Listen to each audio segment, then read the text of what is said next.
Hi, good morning everyone. Good morning po. This is Ems Delicacies of New York. Meron po tayong pop-up market, Tiangge, sa Little Manila. Meron po tayong kutsinta ngayon.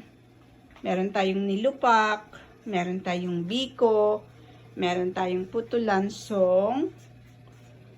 Ayan ang ating niyog para sa ating kutsinta. We have big biko, guys. And we have suman malagkit, suman kasava. Ayan po. 150 isa po ang suman malagkit, saka suman kasava. And then we have pichi-pichi, guys, here, $6 an order. We have sapin-sapin, $7 an order. And we have the pickled ampalaya. And we still have the bagong kayod na nyug para sa ating palitaw. Niluluto pa po. Yan. Punta na po kayo sa Little Manila, sa Roosevelt.